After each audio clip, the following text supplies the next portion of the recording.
2 நாளாகமம் 7ஆம் அதிகாரம் 14ஆம் வசனம். 2 நாளாகமம் 7ஆம் அதிகாரம் 14ஆம் வசனம். என் நாமம் தரிக்கப்பட்ட என் ஜனங்கள் தங்களை தாழ்த்தி ஜெபம் பண்ணி என் முகத்தை தேடி தங்கள் பொல்லாத வழிகளை விட்டு திரும்பினால், அப்பொழுது பரலோகத்தில் இருக்கிற நான் கேட்டு அவர்கள் பாவத்தை மன்னித்து அவர்கள் தேசத்துக்கு க்ஷேமத்தை கொடுப்பேன். ஜெபம் பண்ணுவோம். அன்பின் ஆண்டவரே, இந்த வசனத்தோடு எங்களோடு இடைபடும்படி நாங்கள் ஜெபிக்கிறோம். உம்முடைய வேதத்தின் மகத்துவங்களை நாங்கள் அறிந்து கொள்ளும்படி எங்கள் மனக்கண்களை திறந்தருளும். ஆவியானவர் போதியும் சகல சத்தியத்திற்குள்ளும் நடத்தும். இயேசுவின் நாமத்தில் பிதாவே, ஆமேன், ஆமேன். கர்த்தருடைய நாமத்தை தரித்த தேவ ஜனங்கள் ஜெபிக்கிறவர்களாய் இருக்கிறார்கள். தேவனோடு உறவாடுகிறார்கள். தேவனும் அவர்களோடு உறவாடுகிறார். இந்த ஜெபம் என்பது ஒவ்வொரு நாளும் நாம் கற்றுக்கொள்ள வேண்டிய ஒரு அனுபவம். நீங்கள் லூக்கா எழுதின சுவிசேஷம் 11ஆம் அதிகாரத்தின் 1ஆம் வசனத்தை வாசித்தால், இயேசுவிடத்தில் சீஷர்கள் வந்து கேட்குறாங்க பாருங்க, ஆண்டவரே, யோவான் தன் சீஷருக்கு ஜெபம் பண்ண போதித்தது போல நீரும் எங்களுக்கு போதிக்க வேண்டும். அப்போ ஜெபம் என்பது ஒரு போதிக்கப்பட வேண்டிய ஒரு காரியம். இன்னொரு விதமாய் சொன்னால், ஜெபம் என்பது கற்றுக்கொள்ள வேண்டிய ஒரு காரியம். நம்ம இஷ்டப்படி செய்கிறதல்ல. ஆண்டவர் அதற்கு ஒரு முறையை வைத்திருக்கிறார். நாம் கற்றுக்கொள்ளணும்னு விரும்புகிறார். ஒரு காரியத்தை போதிங்க, கற்றுக் கொடுங்க அப்படின்னு சொன்னால், அந்த காரியம் ஒரு நிலையில் இருக்காது. அது வளரும் என்பதில் சந்தேகமே இல்லை. பாருங்கள், நம்ம பிள்ளைகளை போய் எல்கேஜியில் சேர்க்குறோம். என் பிள்ளை ஸ்கூல் படிச்சுட்டான் அப்படின்னு எல்கேஜி முடிச்சோன்னே வீட்டுக்கு கூட்டு வந்துடுறோமா?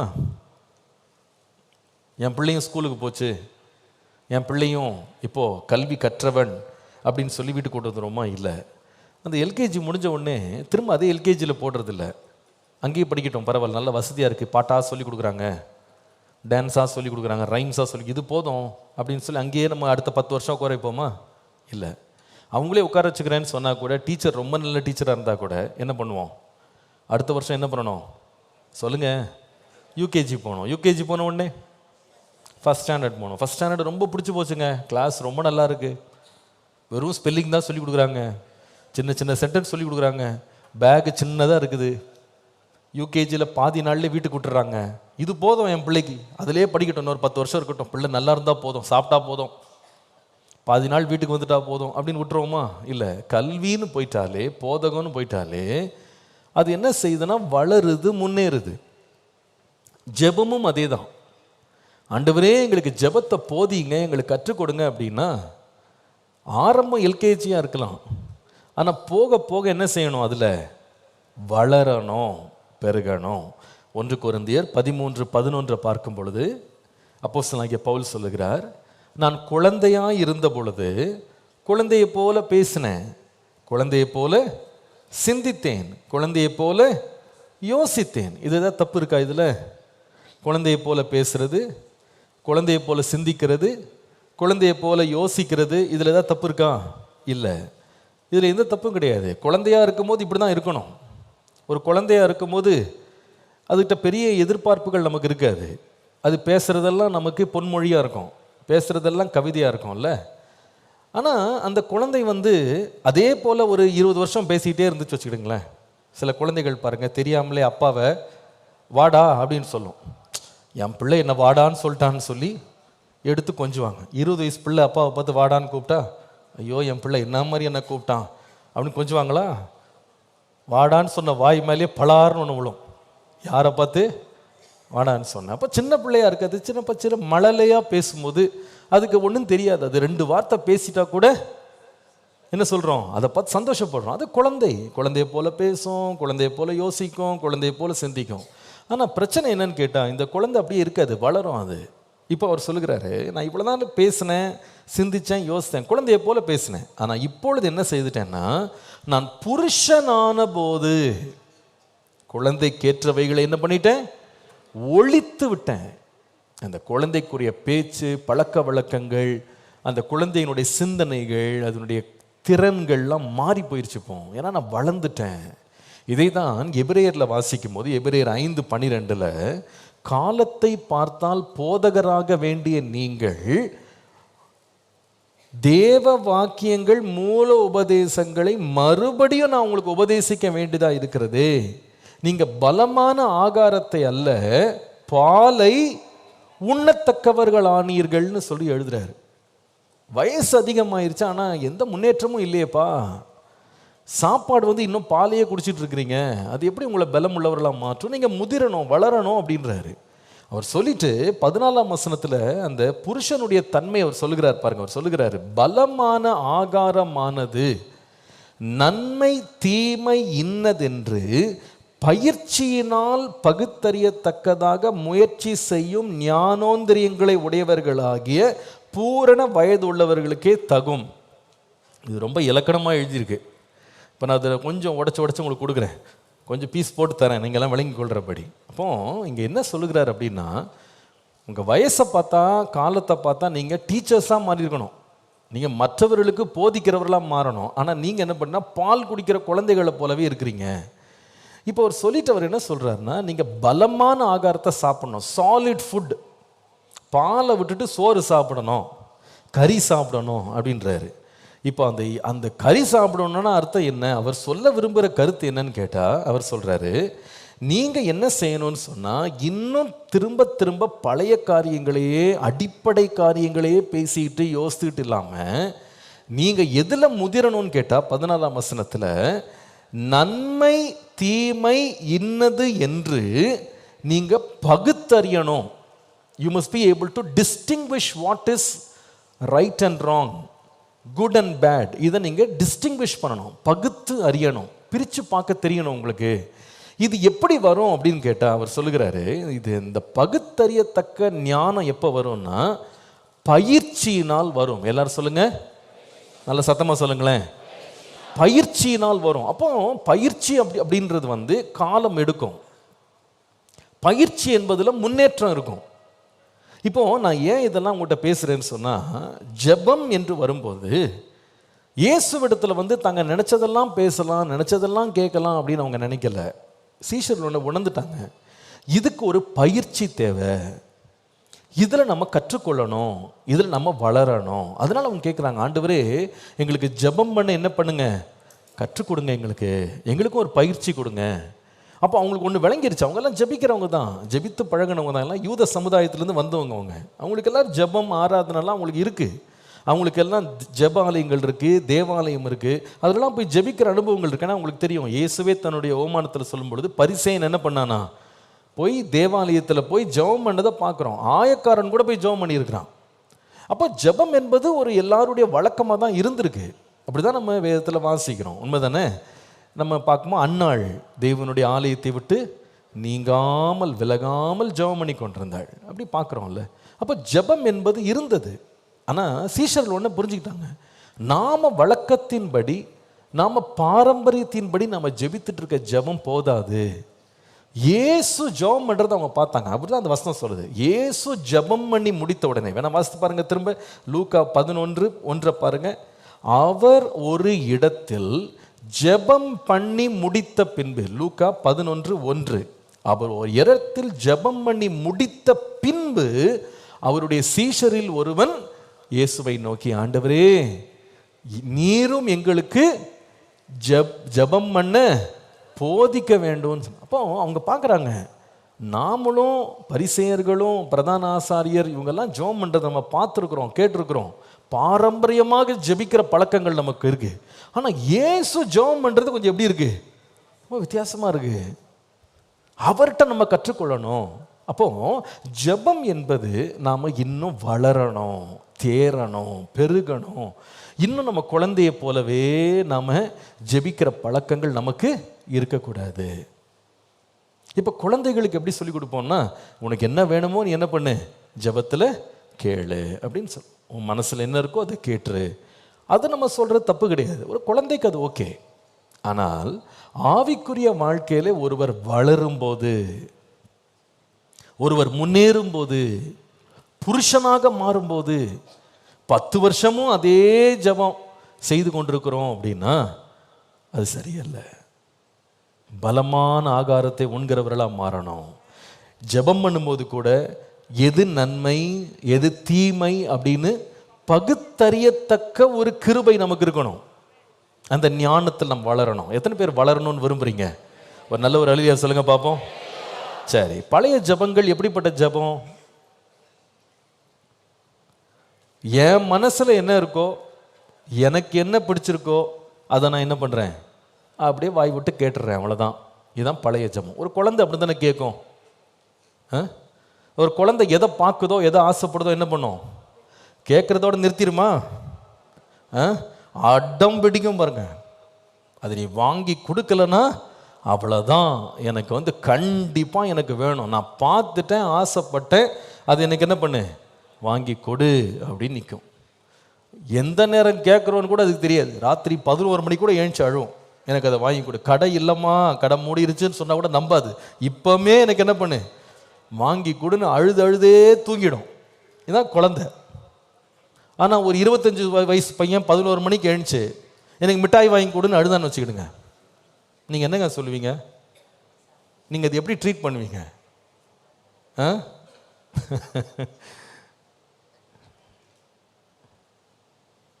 ஒரு 40 வயசு ஆள் கடையில் போயிட்டு பார்க்குற விளையாட்டு சாமான்லாம் எனக்கு வாங்கி கொடுன்னு அழுதாருன்னா நீங்கள் என்ன சொல்லுவீங்க? என்னங்க இவர் என்ன இப்படி பேசிகிட்டு இருக்காரு, இவர் என்னாச்சுங்க இவருக்கு அப்படின்னு தான் கேட்போம்ல. நம்ம அதை அங்கீகரிக்க மாட்டோம், அதை பாராட்ட மாட்டோம். ஆனால் அதே இது குழந்தை கேட்குறத நம்ம சகிச்சுக்கிடுவோம். வேணா கூட வாங்கி கொடுக்க முயற்சி பண்ணுவோம், ட்ரை பண்ணுவோம் கூட. பிள்ளை கேட்டுருச்சுன்னு சொல்லி ஓடி போய் வாங்கிட்டு வருவோம். ஆனால் முதிர்ந்தவன்ட்ட என்ன எதிர்பார்ப்போம்னா, இப்போ நீ கேட்குறது சரிதான், ஆனால் இது நீ கேட்குற விதம் சரியில்லை, நீ கேட்குற முறை சரியில்லை, நீ வளரணுமே. ஜெபமும் அப்படிதான்.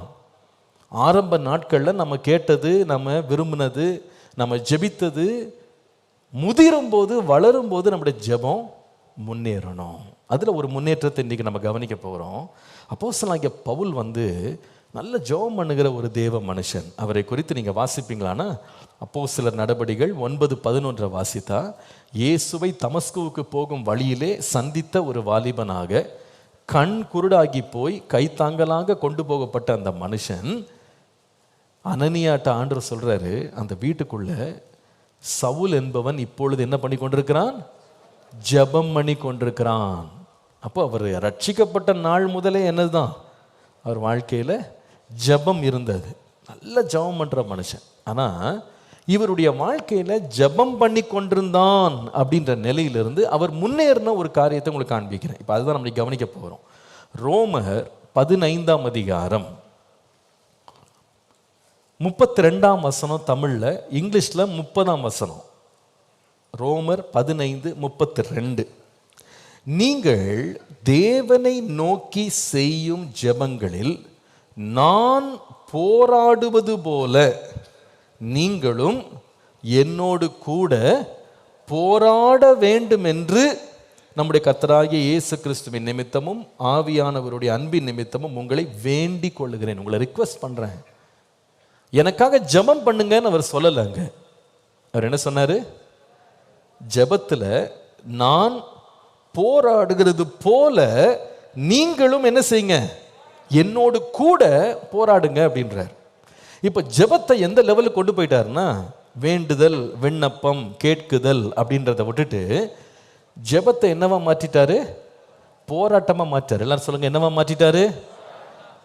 நல்ல சத்தமாக சொல்லுங்களேன். போராட்டம். இப்படி சத்தமாக சொன்னீங்கன்னா தூக்கத்தோடு இருக்கிற போராட்டமும் ஓடி போயிடும். புரியுதுங்களா? சரி, அப்போ ஜெபத்தில் என்ன செய்கிறேன்? போராடுகிறேன். நல்ல சத்தமாக சொல்லுங்க, என்ன செய்கிறேன்? போராடுகிறேன். ஜெபத்தில் போராடுறேன். நான் எப்படி போராடுறேனோ அதே போல நீங்களும் என்ன செய்யுங்க, என்னோடு கூட போராடுங்க, என் கூட சேர்ந்து போராடுங்கன்றார். இங்க பாருங்க, அவர் சொல்லுகிற காரியம் ரொம்ப முக்கியமானது. அது வித்தியாசத்தை காட்டுறேன். ஜெபிக்க போராடுங்கள்னு சொல்லல, ஜெபத்திலே போராடுங்கள். ஜெபிக்க போராடுறதுனா என்னன்னா, ஜெபமே பண்ண முடியல பாஸ்டர், ஒரே போராட்டமாக இருக்கு, தூக்கமாக வந்துடுது பாஸ்டர், அதுதான் ஜெபிக்க போராடுறது. சில பேர் ஜெபிக்கவே போராடிக்கிட்டு இருக்காங்க.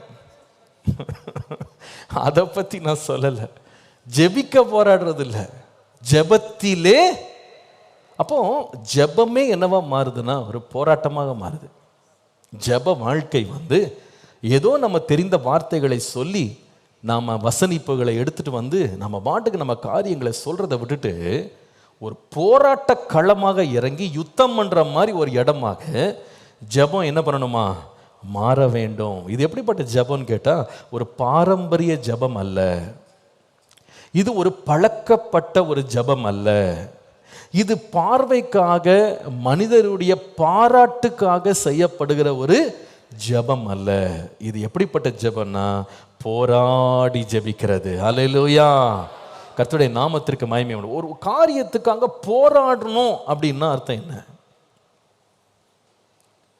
இப்ப பாருங்க, ஓட்ட பந்தயத்தில் என்ன செய்யறாங்க? பந்தயத்துக்காக என்ன செய்வாங்க? போராடுவாங்க. நடந்து போறவங்க எல்லாம் பந்தயத்துக்காக ஓடுறாங்களா? இல்ல.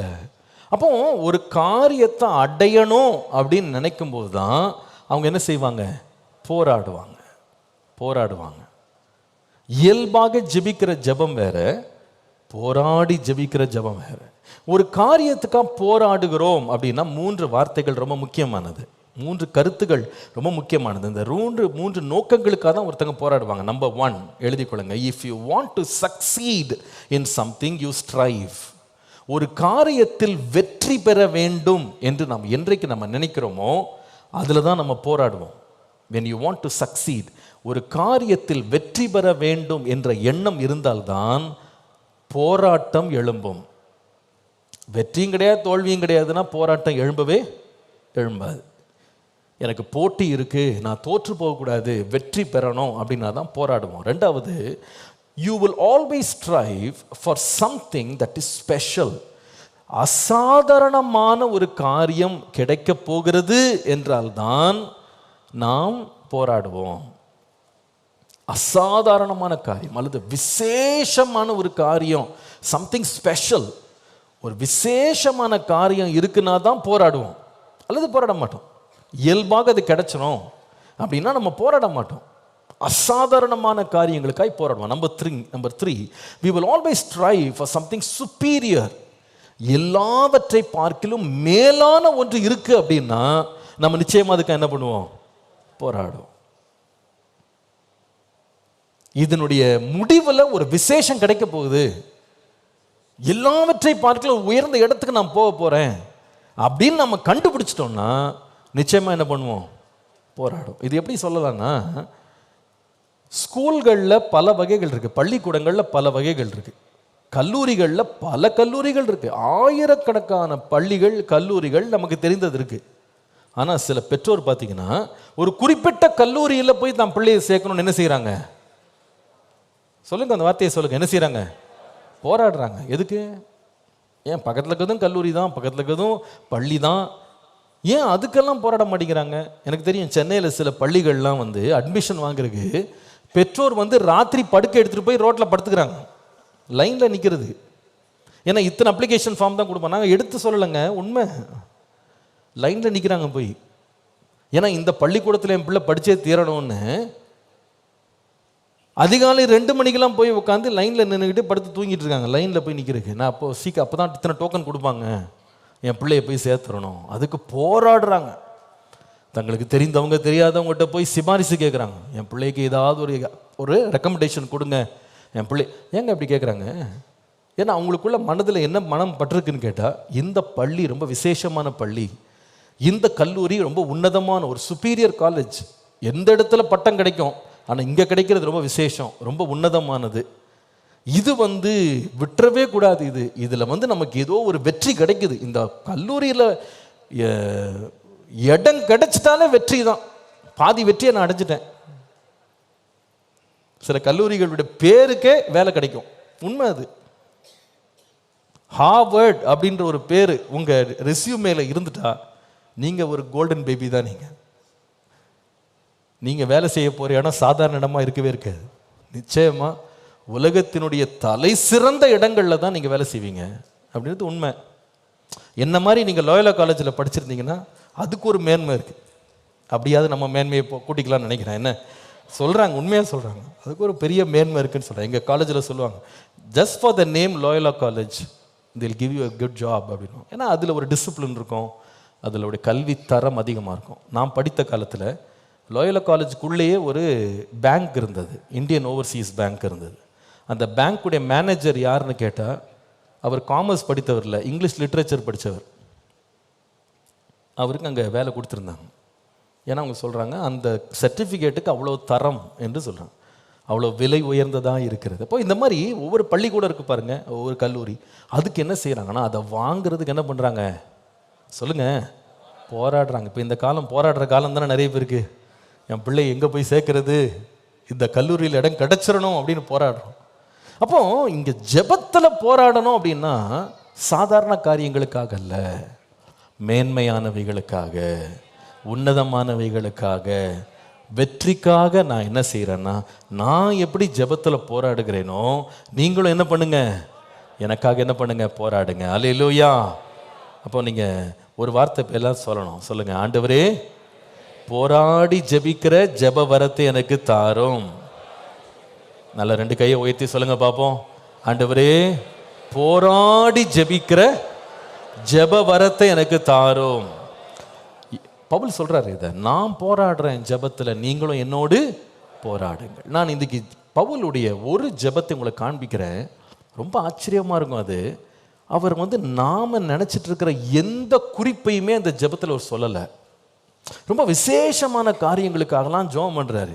இது நிச்சயமாக உங்கள் மனக்கண்களை திறக்கணும். ஜெபம்ன்றது, ஆண்டவரே உமக்கு ஸ்தோத்திரம், இந்த நல்ல நாளுக்காக நன்றி, இன்றைக்கு என்னை பாதுகாத்ததுக்காக நன்றி, என்னை இப்போ ஆசீர்வதிக்கிறதுக்காக நன்றி, எனக்கு இந்த சாப்பாடு வேணும், எனக்கு இந்த பொருள் வேணும், இந்த வீடு வேணும். இப்படி தான் நம்ம நிறைய ஜெபம் பண்ணி பழகிருக்கோம். என் தேவை இது, அது தேவை, அப்படிலாம் நம்ம ஜெபம் பண்ணுறோம். ஆனால் பவுல் உங்களுக்கு ஜெபத்தை காட்டுறேன். இவர் இந்த ஜெபத்தை எங்கேருந்து எழுதினார்னு கேட்டால், பயங்கரமான ஒரு கொடுமையான சிறைச்சாலையில் உட்காந்து எழுதினார். அவர் எழுதி கொண்டிருந்த விசுவாசிகளும் பயங்கரமான உபத்திரவத்தில் இருந்தாங்க. ரோம போர் சேவகர்களால் ரொம்ப உபத்திரவம் அவங்களுக்கு இருந்தது. இவரும் உபத்திரவப்படுறாரு, அவர் எழுதுகிற ஜனங்களும் உபத்திரவத்தில் இருக்கிறாங்க, நிறைய தேவையில் இருக்கிறாங்க. அந்த காலத்தில் கிறிஸ்தவர்கள்லாம் வேலை கொடுக்க மாட்டாங்க. கிறிஸ்தவர்கள் அப்படின்னு சொன்னால் சமுதாயத்தில் கீழ்மட்டத்தில் வைப்பாங்க. ஏதாவது ஒரு பிரச்சனை எங்கேயாவது உருவாச்சுன்னா ஒரு கிறிஸ்தவனை பலிக்கடாவாக்கி அவன் மேலே பழிய போட்டுருவாங்க. அந்த காலங்களில் கிறிஸ்தவர்களை கொண்டிருந்தாங்க, கொலை பண்ணிக்கிட்டு இருந்தாங்க. கவர்மெண்ட்டே அதுக்கு அலோவ் பண்ணுச்சு. அந்த காலத்தில் நீரோன்னு ஒரு மன்னன் இருந்தான், ரோம மன்னன் ஒருவன். அவன் எப்படிப்பட்ட கொடுமைக்காரன்னு கேட்டால், அவன் சாப்பிட உட்காருவானா, சாப்பிட உட்காந்தா அவனை சுற்றி அந்த அறையில் நிறைய தூண்கள் இருக்குமா, அந்த தூண்களில் தீப்பந்தங்கள் வைத்து அந்த இரவில் சாப்பிடுவாங்க. ஆனால் அவன் எது தீப்பந்தமாக யூஸ் பண்ணான்னா, கிறிஸ்தவர்களை ஒவ்வொரு பில்லரில் கட்டி அவர்களை கொளுத்தி விட்டு உயிரோடு அவங்க எரிஞ்சு அப்படியே செத்துக்கிட்டு இருக்கும்போது நடுவில் உட்காந்து சாப்பிடுவானா. எப்படி ஒருத்தன் இருப்பான்னு யோசித்து பாருங்களேன். என்ன மாதிரி கொடுமையின் காலம் அது. அந்த காலத்தில் கிறிஸ்தவர்களை சிங்கங்களுக்கு இரையாக போட்டு அதை வேடிக்கை பார்த்து மகிழ்ந்த ஒரு காலம் அது. பயங்கரமான கொடுமைகள் நடந்து கொண்டிருந்தது. அந்த காலத்தில் பவுலும் தன்னுடைய வாழ்க்கை உயிர் பிரிய போது, தன்னுடைய வாழ்க்கையின் ஓட்டம் முடிய போது அப்படின்னு அறிஞ்சு அவர் வாழ்க்கையின் அந்திமத்துக்கு வந்தபோது அவர் எதுக்காகலாம் ஜெபிக்கணும்னு சபைக்கு சொன்னார். எதுக்காக அவர் ஜெபிச்சுக்கிட்டு இருந்தார். இது ஆச்சரியமா இருக்கு. இதுதான் போராட்ட ஜெபம் அப்படின்றது. 3 காரியங்களை உங்களுக்கு நான் சுட்டி காட்டுறேன். ஆனால் வாசிக்க வேண்டிய வேத பகுதி பிலிப்பியர் 1 அதிகாரம் 9 முதல் 11. பிலிப்பியர் 1:9-11. ஒவ்வொன்றா நம்ம போகலாம். 9ஆம் வசனத்தில் அவர் ஜெபிக்கிற முதலாவது காரியம் பாருங்க. 11ஆம் வசனத்தில் வேண்டுதல் செய்கிறேன்னு முடிக்கிறாரு. ஆனால் அந்த வேண்டுதல் எங்கே ஆரம்பிக்கிறார்னா 9ஆம் வசனத்தில், மேலும் உத்தமமானவைகளை நீங்கள் ஒப்புக்கொள்ளத்தக்கதாக உங்கள் அன்பானது அறிவிலும் எல்லா உணர்விலும் இன்னும் அதிகமாய் பெருகணும். எது பெருகணும்? உங்கள் அன்பு பெருகணும், உங்கள் அறிவு பெருகணும். எந்த நேரத்தில் சொல்றாரு அப்படின்னு கேட்டால், உபத்திரவம் பெருகி கொண்டிருக்கிற நேரத்தில் பவுல் எதுக்காக ஜெபம் பண்ணாருன்னு கேட்டா, உங்க அன்புல நீங்க வளரணும், உங்க அறிவுல வளரணும். இன்னொரு விதமாய் சொன்னால், முதலாவது அவர் ஜெபம் பண்ணது எப்படிப்பட்ட ஜெபம்னா, போராடி ஜெபிக்கிறது என்னன்னா, இயல்பாக இருக்கிற சூழ்நிலைகளுக்காக ஜெபிக்கணும்னா எத்தனையோ பிரச்சனைகளை ஜெபத்துல கொண்டு வந்திருக்கலாம், நிகழ்காரிய தேவைகளை கொண்டு வந்திருக்கலாம், மாம்சத்தின் தேவைகளை அவர் கொண்டு வந்து ஜெபிக்க சொல்லியிருக்கலாம், ஜெபித்திருக்கலாம். ஆனால் அவர் அதுக்காக ஜெபம் பண்ணல. இந்த பிலிப்பிய சபையாருக்காக அவர் ஜெபம் பண்ணது எங்கன்னு கேட்டீங்கன்னா, எதற்காகன்னு கேட்டா, நீங்க அன்புல பெருகணும், தேவனை அறிகிற அறிவுல பருகணும். அப்போ எதற்காக அவர் ஜெபம் பண்ணாருன்னு கேட்டா, முதலாவது போராடி ஜெபிப்பது என்றால் என்ன தெரியுமா? மாம்சத்தின் தேவைகளுக்காக அல்ல, ஆவிக்குரிய தேவைகளுக்காக ஜெபிக்க பழகுவது. அதான் போராட்ட ஜெபம். Struggling to pray for spiritual matters than physical needs. ஆவிக்குரிய தேவைகளுக்காக ஜெபிக்க பழகுவது. நீங்க நேச்சுரலா பார்த்தீங்கன்னா, இயல்பாக பார்த்தீங்கன்னா, இந்த மாதிரி தேவைகள் நடுவில், போராட்டங்கள் நடுவில் நேச்சுரலா நம்ம மைண்ட் எதுக்கு தான் திரும்பும்னு சொன்னா, ஆண்டவரே இந்த உபத்திரவத்தை என்னை விட்டு நீக்கும், இந்த பிரச்சனை என்னை விட்டு அகற்றும், இந்த தேவையை சந்தியும், இப்படிதான் ஜெபிக்கிறதுக்கு மாம்சம் சொல்லும். இதுக்காக ஜெபம்னு பவுல் சொல்ல, நான் போராடுறேன். என்ன போராடுறேன்னா, இத்தனை தேவை எனக்கு இருந்தா கூட நான் என்னுடைய மாம்சத்தின் தேவைகளுக்காக, என் சரீர தேவைகளுக்காக, உலக தேவைகளுக்காக நான் ஜெபிக்காம, என் ஆவிக்குரிய வளர்ச்சிக்காகவும் தேவைக்காகவும் நான் தேவனிடத்துல போராடி ஜெபிக்கிறேன். அல்லேலூயா.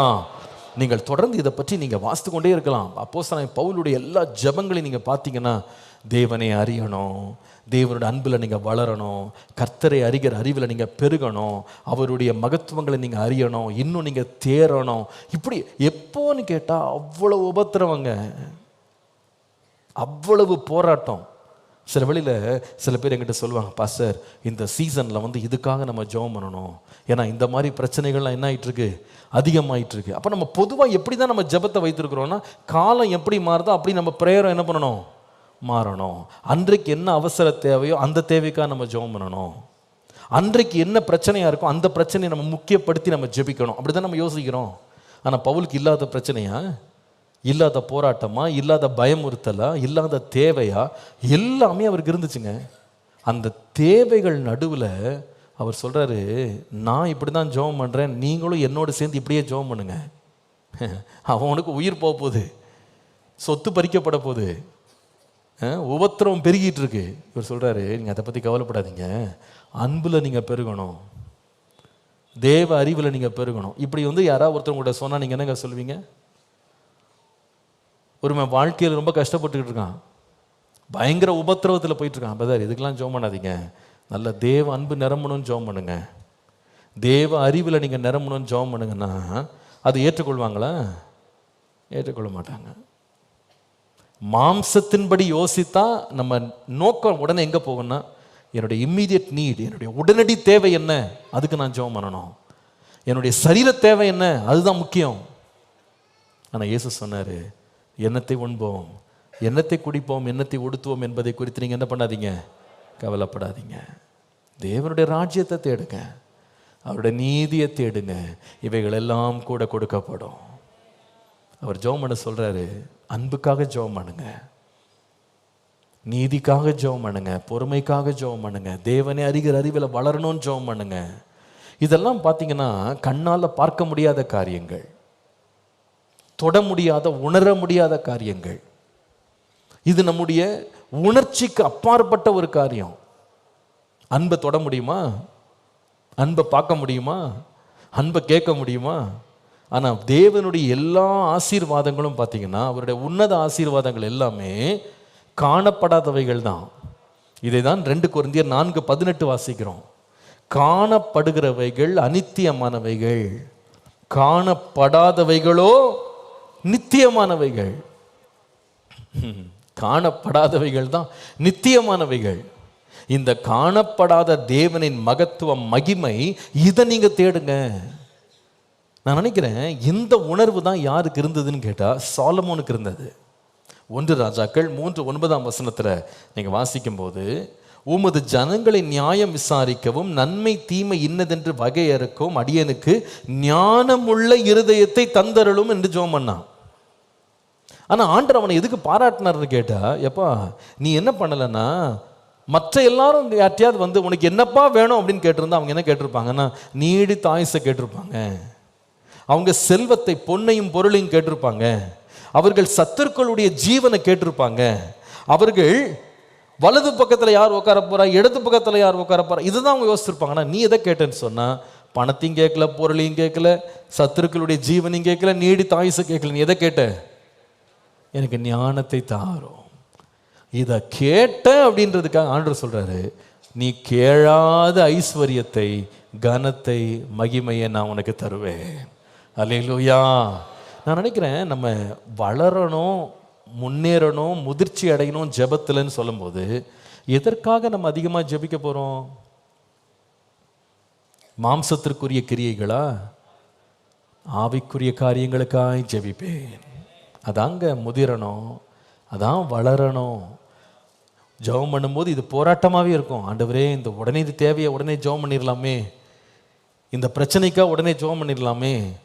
பவுல் சொல்கிறாரு, நீங்கள் வழக்கமான பாரம்பரிய ஜெபங்களை செய்யாதீங்க, போராடி ஜெபம் பண்ணுங்க, மாம்சத்தை எதிர்த்து போராடுங்க, போராடி காணப்படாத தேவனுடைய ஆசீர்வாதங்களுக்காக, உன்னத மகிமைக்காக ஜெபம் பண்ணுங்க.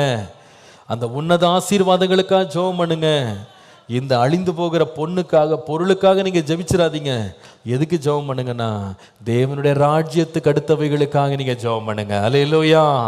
அன்பை தாரும் ஆண்டவரே, எனக்கு இன்னும் பொறுமையை தாரும், எனக்கு இன்னும் சாந்தத்தை தாரும், எனக்கு நீடிய பொறுமையை தாரும், எனக்கு தயவை தாரும், நற்குணத்தை தாரும், ஆவிக்குரிய கனிகளால் என்னை நிரப்போம்.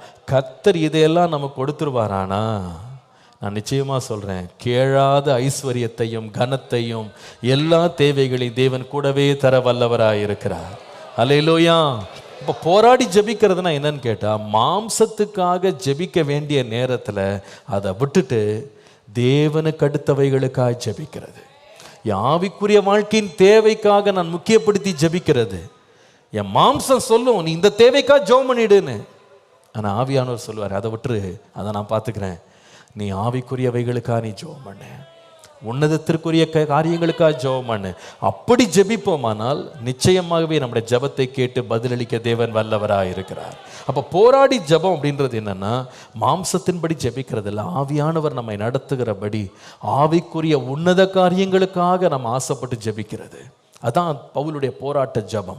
ரெண்டாவது, அவனுடைய போராட்ட ஜெபம் எப்படிப்பட்டது பாருங்க. பிலிப்பியர் 1ஆம் அதிகாரத்துக்கு வாங்க. திரும்ப நம்ம தமிழில் 10ஆம் வசனம், ஆங்கிலத்தில் 11ஆம் வசனம் வாசித்தீங்கன்னா, தேவனுக்கு மகிமையும் துதியும் உண்டாகும்படி இயேசு கிறிஸ்துவினால் வரும் நீதியின் கனிகளால் நிறைந்தவர்களாகும்படி ஜெபம் பண்ணுங்க. ரெண்டாவது, எதற்காக ஜெபிக்கணும், போராடி ஜெபிக்கிறதுனா என்ன என்று கேட்டா, ரெண்டாவது, Paul struggled in prayer for the glory of God. கிறிஸ்துவினுடைய மகிமையை தாம் வாழ்க்கையின் மூலமாய் பெருக பண்ணும்படி அவன் ஜெபம் பண்ணான். அவன் சொல்லுகிறான் பாருங்க, தேவனுக்கு மகிமையையும் துதியும் உண்டாகும்படி இயேசு கிறிஸ்துவினால் வருகிற நீதியின் கனிகளால் நிரம்பணும். அப்போ பொதுவாகவே நம்ம ஜெபம் அப்படின்னு எடுத்துக்கிட்டாவே, நம்ம எதுக்காக ஜெபம் பண்ணுறோம் அப்படின்னு கேட்டால், அநேக வேளையில் நம்முடைய வாழ்க்கை மகிமை அடையணும், நம்முடைய வாழ்க்கை பெருகணும், நம்முடைய வாழ்க்கை உயரணும், நாம் மற்றவர்களுக்கு முன்பாக மேன்மை அடையணும். இப்படிப்பட்ட காரியங்களை நாம் பொதுவாக ஜெபித்து பழகிட்டோம். எல்லாம் எனக்காக, என்னுடைய காரியங்களுக்காக, என்னுடைய தேவைகளுக்காக, என்னுடைய பெயருக்காக, என் புகழுக்காக, என் உயர்வுக்காக, என்னுடைய பிரஸ்தாபத்துக்காக, என்னுடைய வெற்றிக்காக ஜெபம். உண்மையா இல்லையா? இதில் நம்ம ஜெபங்கள் எல்லாம் பட்டியல் போட்டு வச்சிங்கன்னா நிறைய காரியம் பார்த்தீங்கன்னா, இட்ஸ் ஆல் அபவுட் மீ. என்னை உயர்த்தும், என்னை கனப்படுத்தும், என்னை மேன்மைப்படுத்தும், என்னை பெரியவனாக்கும். இப்படி தான் நம்ம ஜெபம் பண்ணி பழகியிருக்கோம். ஆனால் அப்போஸ்தலனாகிய பவுல் தன்னை பற்றி அவர் ஜெபம் பண்ணல. அவர் சொல்றார், நான் எப்படி போராடி ஜெபம் பண்றேன் அதே போல் நீங்களும் போராடுங்கன்றாரு. என்ன போராடினார் ஜெபத்தில்னு கேட்டா, மாம்சம் என்ன சொல்லும்னா, உன்னை மேன்மைப்படுத்து, நம்முடைய உயர்வை அது ரொம்ப விரும்பும். அது ஆசைப்படும், அதை தூண்டும், நமக்கான காரியங்கள் அது தேடும். ஜெபத்தையே கூட நமக்காக மகிமையாக மாற்ற அது தேடும். நம்ம பெயர், நம்ம பிரஸ்தாபம், நம்முடைய நாமம், நம்முடைய அந்தஸ்து என்ன, அது எப்படி உயர்த்துறது, அதுவே நம்முடைய நோக்கமாக இருக்கும். பரிசேயர்களை பாருங்க, ஜெபம் பண்ண போனால் கூட 10 பேர் பார்க்குறாங்களா? சந்தை வெளிகளில் போய் ஜெபம் பண்ணுறது, நீண்ட ஜெபம் பண்ணுறது, அவங்க வஸ்திரம் போட்டால் கூட மனுஷர் பார்ப்பதற்கு பக்திமான்களை தெரியும், நீண்ட அங்கிகளை போட்டுக்கிறது. உபவாசம் எடுக்கிறாங்க. எதுக்கு உபவாசம் எடுத்தீங்க? முகத்தை வாடலாக வச்சுட்டு பக்தி உள்ளவர்களாக தங்களை காமிச்சிக்கிட்டு ஜனத்திறது மகிமையை வாங்கணும். காணிக்கையை கொடுக்குறாங்க, தான தர்மம் பண்ணுறாங்க. அதையும் எதுக்கு பயன்படுத்துனாங்கன்னு கேட்டால் தார ஊதிக்கிட்டு எல்லாரும் தன்னை பார்க்கணும். ஆவிக்குரிய வாழ்க்கையில் கூட நிறைய பேர் தங்கள் லைஃப்பை அதிக வேளையில் நம்ம எதில் நம்ம ரொம்ப முக்கியமாக இருக்கிறோன்னா, மற்றவங்க நம்மளை எப்படி பார்க்குறாங்க, நம்ம பேர் எப்படி பெருகுது, சபையில் நம்மளை என்ன கனம் கிடைக்குது, என்ன அந்தஸ்து கிடைக்குது, என்ன உயர்வு கிடைக்குது, மற்றவங்க நம்மளை எப்படி கணிக்கிறாங்க, இதுதான் நம்முடைய நோக்கமாகவே மாறிடுது. நம்ம விரும்புகிற காரியங்கள், வேண்டுகிற காரியங்கள், நம்ம செய்கிற காரியங்கள், நம்ம முயற்சி எடுக்கிற காரியங்கள் எல்லாம் பார்த்தீங்கன்னா நம்முடைய ப்ரொஃபைலை எப்படி பெருசாக்கலாம், நம்முடைய ஃபுட் பிரிண்ட் எப்படி பெருசாக்கலாம், நம்மளை எல்லாரும் பெரிய ஆள் எப்படி பார்ப்பாங்க, நம்மளை முதிர்ச்சியானவங்க எப்படி பார்ப்பாங்க, நம்மளை ஒரு பெரிய ஆளை எப்படி காமிக்கலாம், இதுதான் நம்மளுடைய நோக்கமாக இருக்குது. பொதுவாக இது மாம்சத்துலேருந்து எழும்புறது தான் இந்த கிரியை. எல்லாரும் உன்னை பார்க்கணும், எல்லாரும் உன்னை கனம் பண்ணணும், எல்லாரும் உன்னை மகிமைப்படுத்தணும், உன் பேர் ரொம்ப பிரஸ்தாபமாகணும், பிரபலமாகணும். நான் பவுல் சொல்கிறாரு, என்னோட போராடி ஜெபம் பண்ணுங்க. ஏன்னா அந்த மாம்சம் தன்னுடைய புகழ்ச்சியை தான் விரும்பும். ஆனால் நாம் அதுக்காக ஜெபம் பண்ணக்கூடாது. இயேசு கிறிஸ்துவனுடைய நாமம் மகிமைப்படணும் என் வாழ்க்கையின் மூலமாக, அதுக்காகவே நான் ஜெபம் பண்ணுறேன். அவருடைய நாமத்திற்கு மகிமை வரணும், எனக்கு அல்ல, அவருக்கு மகிமை வரணும். நான் சிறுக வேண்டும், அவர் பெருக வேண்டும். 2 தெசலோனிக்கேயர் 1:11 பாருங்க. நம்முடைய கர்த்தராகிய இயேசு கிறிஸ்துவின் நாமம் உங்களிடத்திலும் நீங்கள் அவரிடத்திலும் மகிமைப்படும் பொருட்டாக வேண்டிக் கொள்ளுகிறோம் என்று சொல்வார். அவருடைய நாமம் மகிமைப்படணும். 1 கொரிந்தியர் 10:31, நீங்கள் புசித்தாலும் குடித்தாலும் எதை செய்தாலும் எல்லாவற்றையும் தேவனுடைய மகிமைக்கென்றே செய்யுங்க. அல்லேலூயா. 1 கொரிந்தியர் 6:20 பாருங்க. ஆகையால் தேவனுக்கு உடையவைகளாகிய நீங்கள் உங்கள் சரீரத்தினாலும் உங்கள் ஆவியினாலும் தேவனை என்ன பண்ணுங்க, மகிமைப்படுத்துங்க. எல்லாம் பார்த்தீங்கன்னா எனக்காக அல்ல, எல்லாமே தேவனுடைய மகிமைக்காக. தேவன் உண்டாக்கின எல்லாமே எதற்காக? அவருக்காக, அவருடைய மகிமைக்காக. ஆனால் மாம்சம் என்ன தேடும்னா எனக்காக. அந்த லூசிஃபருடைய ஆவி அதுதான். லூசிஃபர் பாருங்க, நான் உயருவேன், நான் ஏறுவேன். அன்றைக்கு பாபியல் கோபுரம் கட்டினவங்களுடைய நோக்கம் அதுதானே. நமக்கு பேர் உண்டாகும்படிக்கு நாம் ஒரு கோபுரத்தை கட்டுவோம். இதான் மனுஷனுடைய ஆவி. நம்ம ஆவி எப்பவுமே இப்படி தான் இருக்கும். ஏவாளை தூண்டின சோதனை என்ன சோதனை? இந்த கனியை சாப்பிட்டீங்கன்னா உங்கள் கண்கள் திறக்கப்படும், நீங்கள் தேவர்களை போல மாறிடுவீங்க. நீங்கள் இனிமேல் மனுஷனாக இருக்க வேண்டாம், தேவர்களை போல மாறுவீர்கள். நீங்கள் ஒரு மகிமையான இடத்துக்கு போயிடுவீங்க. ஆனால் கர்த்தருடைய விருப்பம் என்னன்னா, நான் மகிமைப்படுறதில்ல, என் மூலமாய் தேவன் மகிமைப்படணும். My life must glorify God. என்னுடைய பேர் இருந்து என்ன பண்ண, என்னுடைய நாமம் உயர்ந்து நான் என்ன பண்ண போகிறேன்? அதனால தான் யோவான் சொன்னான், நான் சிரிக்கிறேன், நீங்கள் பெருகுங்க ஆண்டவரே. நான் உயர்த்தப்படும் போது எல்லாரும் என் பக்கத்தில் இழுத்துக்கொள்ளுமேன்னு இயேசு சொன்னார். அவரை உயர்த்தணும். நம்ம வாழ்க்கையில் ஜெபம் பண்ணும்போது போராடி ஜெபிக்கிற ஜெபம் என்னன்னு கேட்டால், ஆண்டவரே இது என் மகிமைக்காக வேண்டாம், உம்முடைய நாமத்திற்கு மகிமையாக இருக்குமானா அதை மாத்திரம் நீங்கள் செய்யுங்க ஆண்டவரே.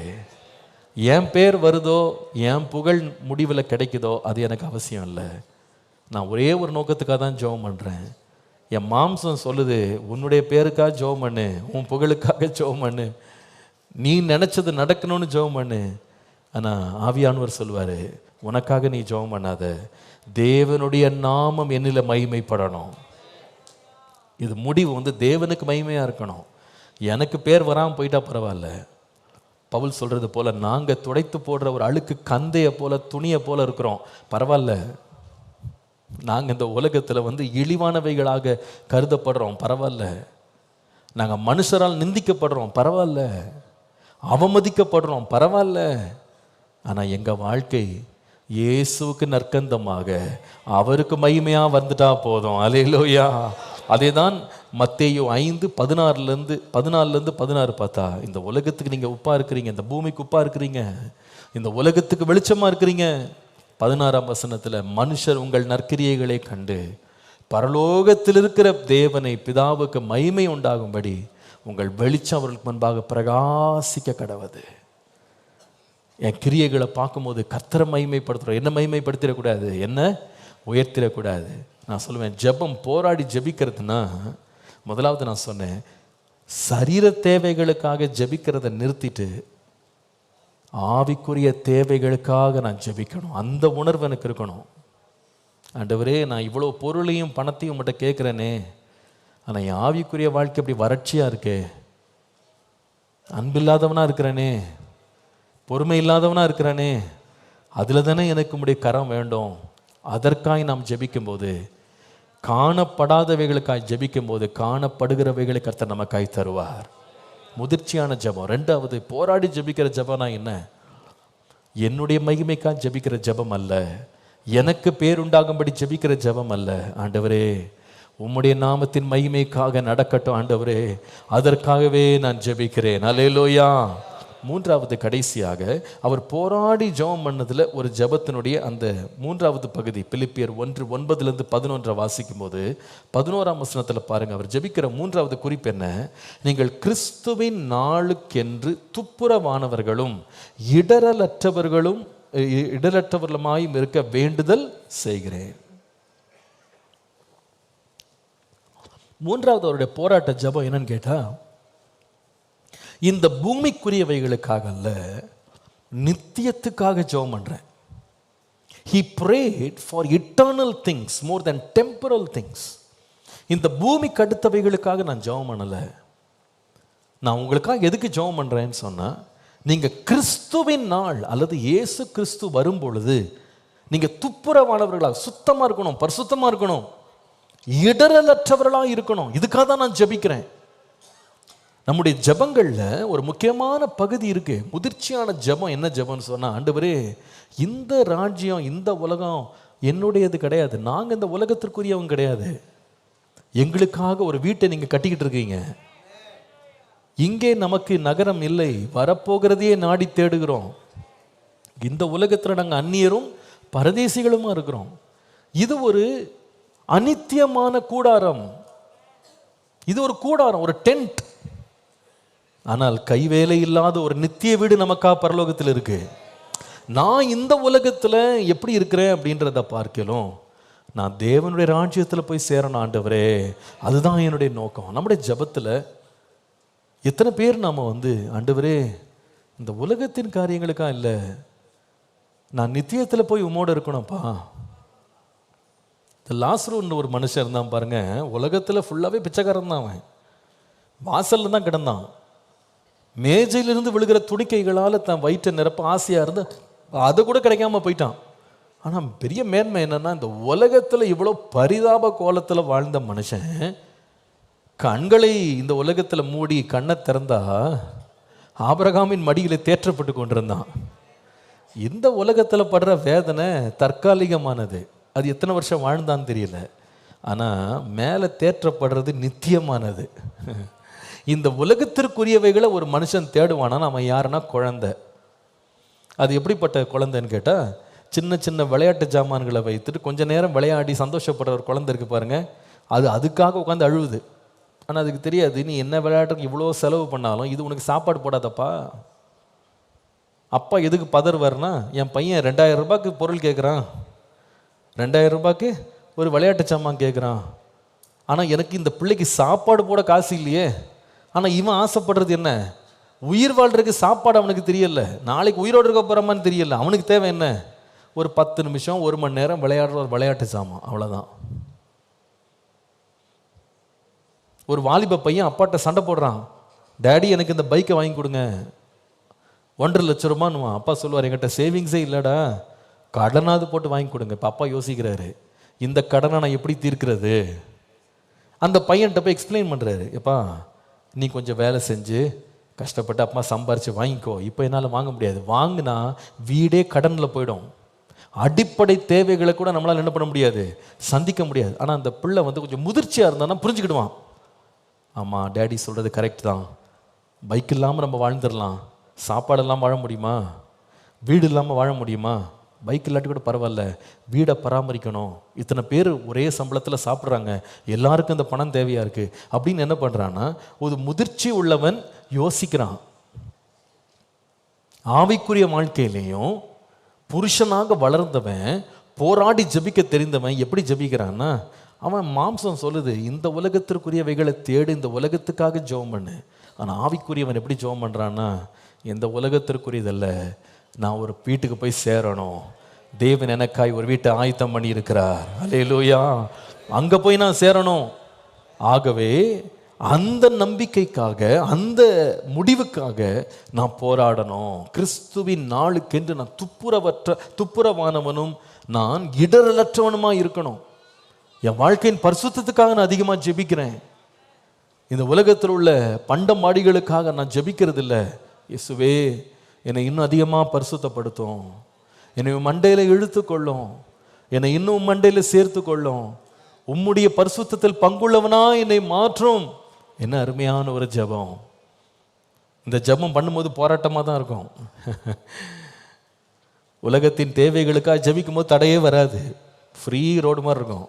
ஆனால் உலகத்தின் தேவை நம்மை சூழ்ந்து நிற்கும் போது, ஆண்டவரே இவைகளுக்காக நான் ஜெபிக்காம பரலோகத்திற்குரியவைகளுக்காக நான் ஜெபம் பண்ணுறேன், நித்தியக்காக நான் ஜெபிக்கிறேன். அப்படி ஜெபிக்கும் போது பிசாசு நம்மளை சும்மா விட மாட்டான், போராடுவான். வந்து இந்த தேவைக்காக ஜெபம் பண்ணி, இவ்வளோ பெரிய தேவை இருக்கே, இவ்வளோ பெரிய பிரச்சனை இருக்கே, இவ்வளோ பெரிய போராட்டம் இருக்குது, இதை விட்டுட்டு நீ போய் அதுக்கு ஜெபம் பண்ணுறியே.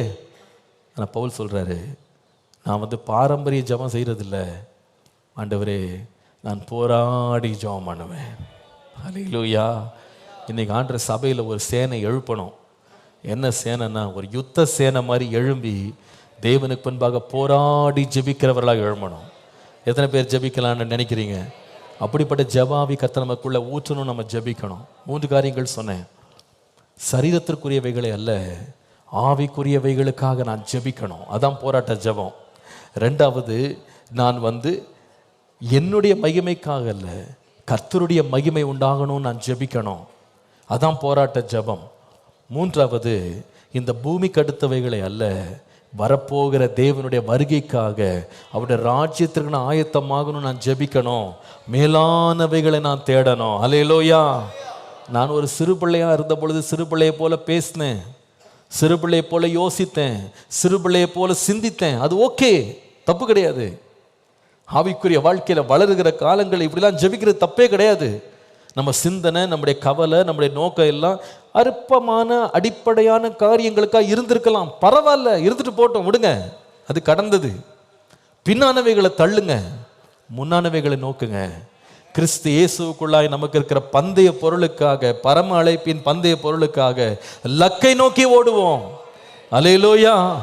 இன்றைக்கு ஆண்டவர்கிட்ட சொல்லணும், ஏசப்பா என் ஜெபத்தில் ஒரு முதிர்ச்சியை தாங்க ஆண்டவரே, என் ஜெபத்தில் ஒரு முதிர்ச்சியை பாருங்க. நிறைய பேருக்கு, பாஸ்டர் எப்படி பாஸ்டர் ரொம்ப நேரம் ஜெபம் பண்ணுறது, என்ன பாயிண்ட்லாம் சொல்லி ஜெபம் பண்ணுறது?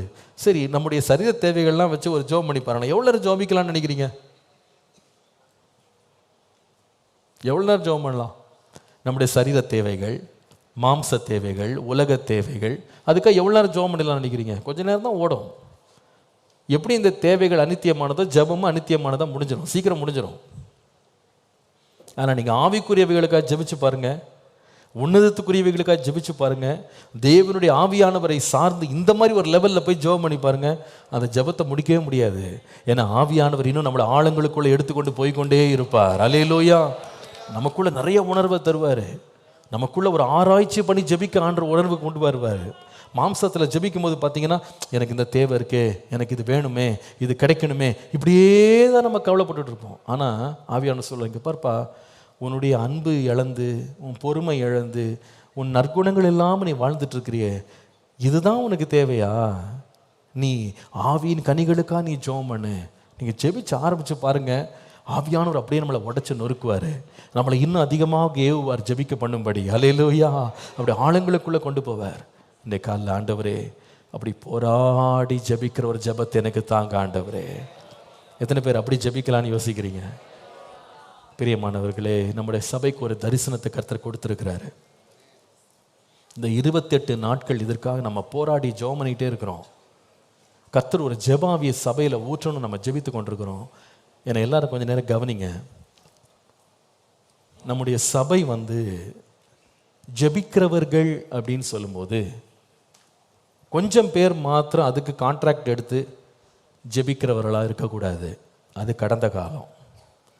ஆனால் இனிமேல் கர்த்தர் ஒரு பெரிய மாற்றத்தையும் எழுப்புதலையும் கொண்டு வரணும் சபையில். நம்முடைய தரிசனம் என்னென்னா, சிறியோர் முதல் பெரியோர் வரைக்கும் எல்லாரும் ஜெபம் பண்ணணும். அல்லேலூயா. நான் அடிக்கடி இதை சொல்லிக்கொண்டே இருக்கிறேன். தேவனுடைய ஆலயத்துக்கு ஆராதிக்க, தேவனை தொழுது கொள்ள ஞாயிற்றுக்கிழமைகளில் நம்ம வர்றோம். அதில் தப்பு இல்லை, நல்லது. சபை கூடி வர்றது நல்லது. ஆனால் பிரசங்கத்துக்காக, ஆராதனைக்காக நாம் ஜெபிக்க, நம்ம கூடி வர்றதுக்கு பதிலாக, அதற்கு மேலாக ஜெபத்திற்காக கூடி வர்ற கர்த்தர் நம்மளை ஏவணும். என்னுடைய வீடு சகல ஜனங்களுக்கும் ஜெப வீடு எனப்படும். இது வீடு ஒரு ஜெப வீடு. நான் கர்த்தரை ஒரு ஞாயிற்றுக்கிழமையில் பாரம்பரியமாக நான் ஆராதிச்சுட்டு போயிடுற ஒரு மனுஷனாக இருக்கக்கூடாது, ஒரு பிள்ளையாக நான் இருக்கக்கூடாது. கர்த்தர் என்னை ஏவுதல் கொடுத்து நான் அடிக்கடி இந்த ஆலயத்தில் நான் ஜெபம் பண்ணணும். இதுக்கு ஒரு தீர்மானம் நீங்கள் எடுக்கணும். இன்றைக்கி நம்ம கேட்டது போல் போராடி ஜெபம் பண்ணணும். தேவனுக்கு முன்பாக நம்ம ஊற்றி ஜெபம் பண்ணணும். என் நாமம் தரிக்கப்பட்ட என் ஜனங்கள் தங்களை தாழ்த்தி ஜெபம் பண்ணி தங்கள் பொல்லாத வழிகளை விட்டு திரும்பி என் முகத்தை தேடினால் நான் அவர்கள் ஜெபத்தை கேட்பேன், அவர்கள் பாவங்களை மன்னிப்பேன், அவர்கள் தேசத்துக்கு க்ஷேமத்தை தருவேன். இந்த வார்த்தையை கர்த்தர் நம்முடைய சபைக்கு தொடர்ந்து பேசிக்கிட்டே இருக்கிறார். இந்த நாட்கள் ஆண்டவரே இப்படி போராடி ஜெபிக்கிற ஒரு வரத்தை எனக்கு தாங்க. தேவனுடைய ஆலயத்துக்கு கர்த்தருடைய சமூகத்தில் தரித்திருந்த ஜெபிக்க நான் தனியாக என்னை ஒப்பு கொடுக்குறேன். என் குடும்பத்தை நான் ஒப்பு கொடுக்குறேன். ஒரு குழுவாக நான் எப்படியாவது சேர்ந்து நான் ஜெபிக்க வரணும். ஸோ நான் இதை ஒரு 3-4 பகுதிகளாக பிரிச்சுருக்குறோம். ஆன்லைனில் கூட நீங்கள் யூடியூபுடைய லிங்க்குக்கு போனீங்கன்னா அங்கே ஒரு ஃபார்ம் இருக்குது. அதை தயவு செய்து இன்றைக்கு மாலைக்குள்ளே நீங்கள் ஃபில் பண்ணுங்கள். பாஸ்டர், எனக்கு யூடியூப்பில் அந்த லிங்க்கெல்லாம், கூகுள் லிங்க்கெல்லாம் எனக்கு தெரியாது பாஸ்டர், எனக்கு கையில் எழுதி கொடுக்க விட்டிங்கன்னா நான் எழுதிடுவேன் அப்படின்னு சொன்னால், இப்போ நம்ம காணிக்க பாட்டு பாடும்போது நான் யாருக்கெல்லாம் வேணுமோ அந்த ஃபார்ம் எடுத்துகிட்டு வருவாங்க, நீங்கள் கையில் வாங்கிக்கலாம். கண்டிப்பாக தயவுசெய்து நீங்கள் நல்லா ஜெபம் பண்ணிவிட்டு, இன்றைக்கு ஆராதனை முடிவில் நேற்றுக்கே நிறைய பேர் வாங்கிட்டு போனீங்க, வாங்காதவங்க இருந்தால் இன்றைக்கி வாங்கிட்டு இன்றைக்கு மாலைக்குள்ளாக எழுதி ஃபில் பண்ணி கொடுத்துருங்க. அதில் நான் என்ன செய்திருக்கிறேன்னு சொன்னால், தினந்தோறும் ஜெபிக்க முடியுமா ஆலயத்துக்கு கர்த்தர் அப்படியே வராரா, அப்படி வந்துட்டுருக்குறாங்க. ஏற்கனவே அனுதினமும் ஜெபிக்கிறவங்க கர்த்தர் ஒரு பெரிய கூட்டத்தை எழுப்பிட்டார். வேலைக்கு போகிறதுக்கு முன்னால் நான் ஜெபம் பண்ணிட்டு போக விரும்புகிறேன், வேலை முடிச்சுட்டு வந்தோடனே ஜெபிக்க விரும்புகிறேன், இங்கேயோ அல்லது மேல்பாக்கம் நம்ம ஆலய வளாகத்திலேயோ, அதுக்கப்புறமா வேப்பம்பெட்டில் 3 இடங்களில் ஜெபம் நம்ம நடக்க போகுது. இப்போதைக்கு நம்ம என்ன செய்திருக்கிறோன்னா, காலை 6 மணி முதல் இரவு 9 மணி வரைக்கும் இந்த இடங்களை திறந்து வைக்கலாம் என்று தீர்மானித்திருக்கிறோம். ஸோ இந்த 3 இடங்களில் உங்களுக்கு எந்த இடம் பக்கத்தில் இருக்கோ நீங்கள் அந்த இடத்த தெரிந்து கொண்டு நீங்கள் தினந்தோறும் ஜெபிக்க கர்த்தர் உங்களுக்கு இரக்கமும் கிருபையும் வசதியும் கொடுத்துருந்தா தினந்தோறும் வாங்க.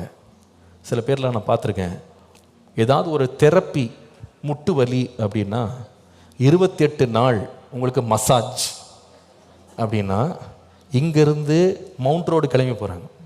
28 நாள் நான் ஸ்டாப்பாக கிளம்பி போகிறோம். 2 பஸ்ஸு பிடிச்சி முட்டு வலிக்கு ட்ரீட்மெண்ட். ஏன்னா டாக்டர் சொல்லிட்டாரு, நீ ட்ரீட்மெண்ட் எடுக்கலை வாழ்க்கையெல்லாம் படுத்த படுக்கை ஆகிடுவேன். பயந்து போய் என்ன பண்ணுறோம், ட்ரீட்மெண்ட் பிரயாணம் பண்ண முடியாமலாம் நம்ம இல்லை, எல்லாம் தெரிஞ்சு தான் சொல்கிறேன். அதுக்காக இங்கே முட்டு வலிக்கு ட்ரீட்மெண்ட் வாங்க நான் சொல்லலை, ஜெபத்திற்கு வர முடியும் என்று நான் சொல்கிறேன். அனுதினமும் ஜெபிக்க உங்களுக்கு வசதியும் வாய்ப்பையும் கர்த்தர் கொடுத்துருந்தா வந்துடுங்க.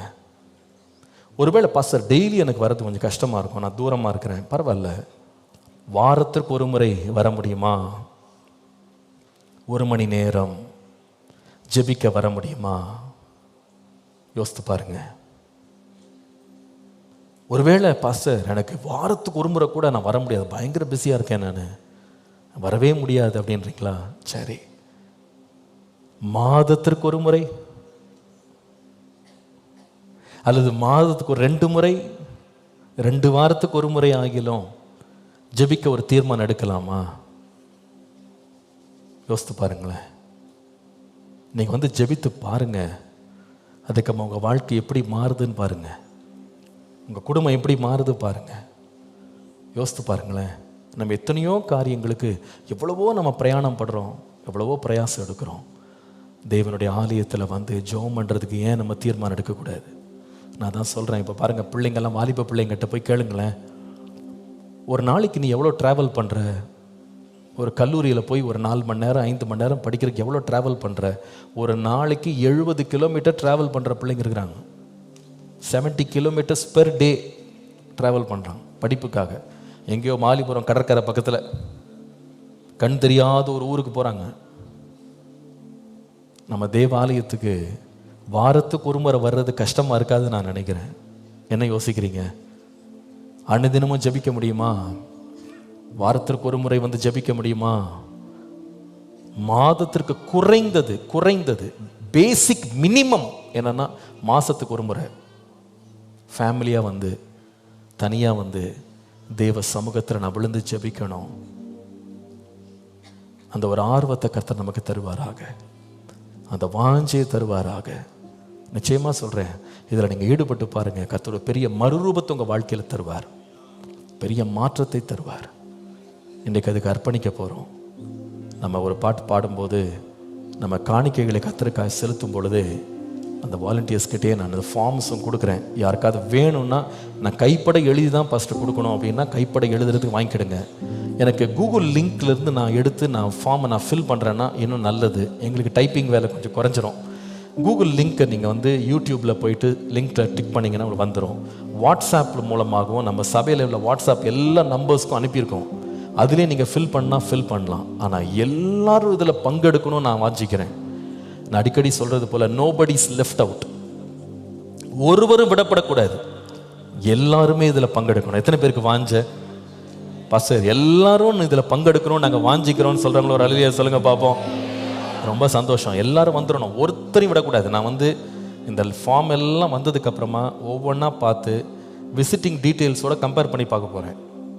யார் எல்லாம் இந்த ஜெபத்தில் மாசத்தில் ஒரு முறை கூட சர்ச்சுக்கு வந்து ஜெபிக்க வர முடியாதவர்களுக்கு ஃபோன் பண்ணுவேன். நான் உங்கள் பிரச்சனை என்னன்னு கேட்க போகிறேன். என்ன பிரச்சனை உங்களுக்கு?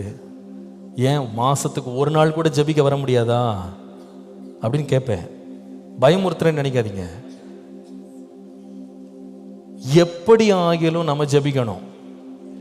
நீங்கள் எடுக்கணுங்க, எப்படி ஆகிலும் ஜெபிக்கணும்.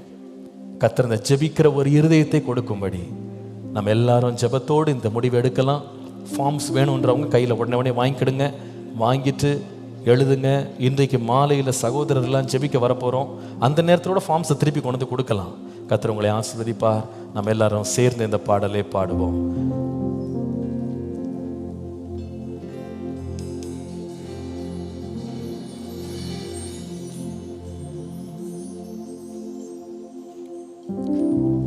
ஜெபத்தை கேட்கும் எங்கள் தேவா,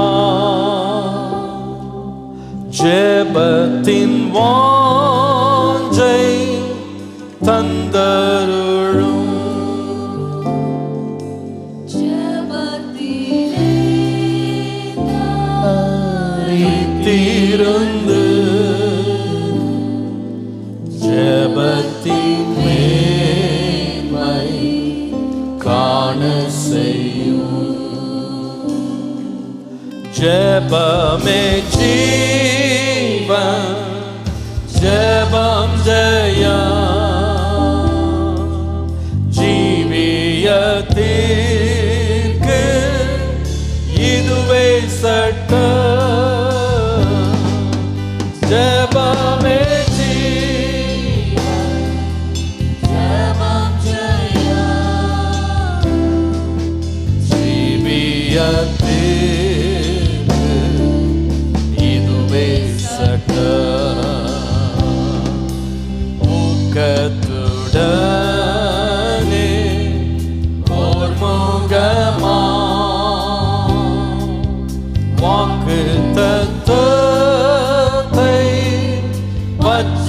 கொண்டு நோக்கத்தை எல்லாம் நேர்மையாக்கி கேட்கும்படி கிருபை செய்யோ. ஜெபமே ஜீவன், ஜெபம் செய்ய. அல்லேலூயா. ஜீவியத்திற்கு இதுவே சட்டம்.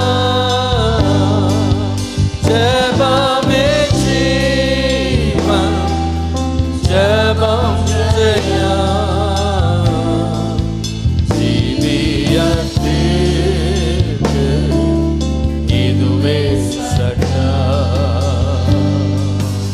ஆகாத நோக்கம் சிந்தனையை அகற்றும் எங்கள் நெஞ்சை விட்டு வாகானதாகும் மனமெல்லாம் வல்லமையோடே வேண்டிக் கொள்வோம். ஜெபமே ஜீவன், ஜெபம் செய்ய. ஜீவியத்திற்கு இதுவே சட்டம். ஜெபமே ஜீவன், ஜெபம் செய்ய. அல்லேலூயா.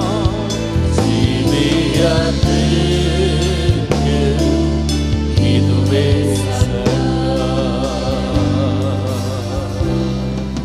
இந்த ஃபார்மில் வந்து பார்த்தீங்கன்னா உங்கள் பேர், மொபைல் நம்பர், உங்கள் வயது, அதுக்கப்புறமா இமெயில் இருந்தால் ஃபில் பண்ணுங்கள். அதுக்கப்புறமா ப்ரேயர் ப்ரப்போசல், ஜெபிக்க உத்தேசித்தது அப்படின்னு இருக்கு. அதில் மாதத்திற்கு ஒரு முறை அல்லது வாரத்திற்கு ஒரு முறை, தினசரி, அதுக்கப்புறமா என்னுடைய சொந்த திட்டம், நான் எப்படி ஜெபிக்கணும்னு விரும்புகிறேன் அப்படின்னு போட்டிருக்கு. அதில் தான் அந்த அதர்ன்றது பேசிக்கலாக அதுதான். என்னுடைய திட்டம் என்ன? ஒருவேளை நீங்கள் மாதத்துக்கு 2 முறை 3 முறை அப்படி கூட போடலாம். அது மாதிரி போடலாம். எந்த இடத்துல ஜெபிக்க திட்டமிடுறீங்க? 3 இடம் கூட போடலாம், ஒன்றும் தப்பு இல்லை. இந்த வேப்பம்பெட்டு மட்டும் இடம் நம்ம வாங்கியிருக்கிறோம், அங்கே வேலை கொஞ்சம் நடந்துட்டுருக்கு. ஒரே ஒரு வாரம் மட்டும் எங்களுக்கு கொஞ்சம் இடம் கொடுங்க. அந்த கொஞ்சம் அடிப்படை வேலைகள், உள்ளே வர்ற என்ட்ரி எல்லாம் சரி பண்ணுறதுக்காக வெளியே மண்ணெல்லாம் அடிச்சிட்ருக்கோம். கொஞ்சம் நிறைய செலவாகுது. அது அந்த இடத்த ரெடி பண்ணிட்ட பிறகு கண்டிப்பாக அடுத்த வாரம் ஒரு அட்லீஸ்ட் ஒரு அடிப்படை வசதியோடு அங்கே ஆரம்பிச்சிருவோம். அதுக்கப்புறம் ஒரு பெரிய மாற்றத்தை உண்டாக்க போகிறோம். அதில் டிசைன் அடுத்த வாரம் உங்களுக்கு நான் காட்டுறேன். அதனால் வேப்பம்பெட்டு இந்த ஒரே ஒரு வாரம் மட்டும் இருக்காது, அடுத்த வாரத்துலேருந்து நம்ம ஆரம்பிச்சிடலாம். அதுக்கப்புறமா எந்த நாளில் ஜெபிக்க வருவீங்க? Monday, Tuesday, Wednesday, Thursday, Friday, Saturday, அதை நீங்கள் போட்டிருங்க. என்ன டைமில் ஜெபிக்கலான்னு இருக்கீங்க? மல்டிபிள் ஆப்ஷன் கொடுத்துருக்கோம். நீங்கள் 2-3 நேரம் கூட நீங்கள் டிக் பண்ணலாம். எப்படி ஜெபிக்க போகிறீங்க? குடும்பமாகவா, அல்லது ஒரு குழுவாகவா, நண்பர்களோட, அல்லது தனியாகவா? எப்படி ஜெபிக்க விரும்புகிறீங்க? எத்தனை உங்களுக்கு பொருந்துமோ அதை டிக் பண்ணுங்கள். அதுக்கப்புறமா ஏற்கனவே ஏதாவது ஒரு குழுவில் நீங்கள் ஐக்கியமாக இருக்கிறீங்களா? சண்டே ஸ்கூலில், டீன்ஸில், யூத்தில், யங் அடல்ட்டில், ஃபேமிலி ஃபெலோஷிப்பில், ஷம்மா ஃபெலோஷிப்பில், சீனியர் சிட்டிசன்ஸ் ஃபெலோஷிப்பில், வில்லேஜ் மினிஸ்ட்ரி டீமில், சிஸ்டர்ஸ் ஃபெலோஷிப்பில், மீடியா டீமில், மீடியானா குவயர் எல்லாம் அதில் சேர்ந்துருக்கும். மீடியா, குவயர், மியூசிஷியன்ஸ் எல்லாம் சேர்ந்தது. இதில் எல்லோரும் இருக்கணும்.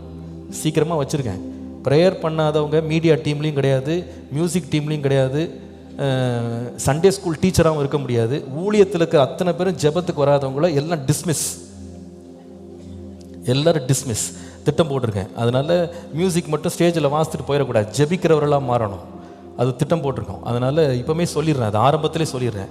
ஜெபிக்காத பாடகர்கள், ஜெபிக்காத வாசிக்கிறவர்கள், ஜெபிக்காத ஊழியம் செய்கிறவர்கள் நமக்கு தேவையில்லை அப்படின்னு டிஸ்மிஸ் பண்ணலான் இருக்கோம். அதனால் இப்போவுமே பாஸ்டர் என்ன பாஸ்டர், ஆமாம் இது கட்டாயம், ஊழியத்தில் முன்னணியில் இருக்கிற அத்தனை பேருக்கு கட்டாயம், மற்றவங்களை எல்லாரையும் தாழ்மையாக வரவேற்கிறேன் வரணும்னு சொல்லி உங்களை டிஸ்மிஸ் பண்ண முடியாது. அதனால் உங்களை தாழ்மையாக வரவேற்கிறேன்.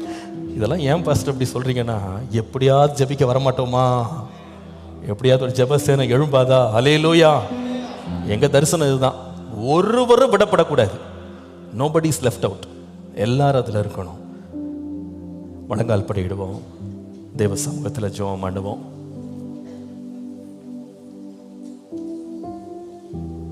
அன்பின் ஆண்டவரே, உம்முடைய பிள்ளைகள் கொடுத்த காணிக்கைகளை தசோபாங்களை ஆசீர்வதியும் பரிசுத்தப்படுத்தும். அதற்கேற்ற பிரதிபலனை இம்மையிலையும் மறுமையிலையும் தாரும். இப்பொழுதும் நாங்கள் ஜெபிக்க வேண்டும் என்று ஒரு சபையாக தீர்மானம் பண்ணியிருக்கிறோம். முழங்கால் படைக்கூடியவங்க முழங்கால் படியிடுங்க. மற்றவங்க உட்கார்ந்திருந்து கூட 2 கரங்களை உயர்த்தி சொல்லுங்க, ஏசப்பா எங்கள் சபை முழுவதையும் ஒரு ஜெபிக்கிற சபையாய் மாற்றும். எல்லாரும் ஜெபம் பண்ணுங்கள வாயை திறந்து. ஆண்டவரே, மாம்சத்தின்படி அல்ல, அறிவின்படி அல்ல, ஆவிக்குரிய ரீதியிலே போராடி ஜெபிக்கிறவர்களா எங்களை எழுப்புங்க ஆண்டவரே, எழுப்புங்க ஆண்டவரே. இந்த 28 நாள் ஜெபித்து எங்களை ஆயத்தப்படுத்தி இருக்கிறீர். அது விருதாவா போகக்கூடாது. ஒரு பிள்ளையும் விடப்படக்கூடாது, ஒரு வாலிபனும் விடப்படக்கூடாது ஆண்டவரே, ஒரு கன்னிகை விடப்படக்கூடாது, ஒரு குடும்பம் விடப்படக்கூடாது. எல்லாரும் இதில் ஈடுபட வேண்டும். எல்லாரும் இந்த ஃபார்ம்ஸை ஃபில் பண்ணணும். எல்லாரும் அர்ப்பணித்தவர்கள் அதில் ஈடுபட வேண்டும். கர்த்தாவே, எங்கள் சபை எப்பொழுதும் ஜெப சத்தங்கள் கேட்டுக்கொண்டிருக்கிற ஒரு சபை வளாகங்களாக எங்கள் சபைகள் மாற வேண்டும் சுவாமி. எங்கள் சபைகள் மாற வேண்டும் சுவாமி. எங்கள் சபைகள் மாற வேண்டும் சுவாமி. எங்கள் சபைகள் மாற வேண்டும். எங்கள் பிராந்தியங்கள் மாற வேண்டும். கிருபை தாரும். Thank you Jesus. அன்பின் பரலோக பிதாவே, இந்த காலை ஆராதனைக்காய் நன்றி. நாங்கள் வெறுமனை ஜெபிக்கிறவர்களாய் அல்ல, போராடி ஜெபிக்கிறவர்களாய் எங்களை, எங்கள் வீடுகளையும் குடும்பங்களையும் மாற்றும்.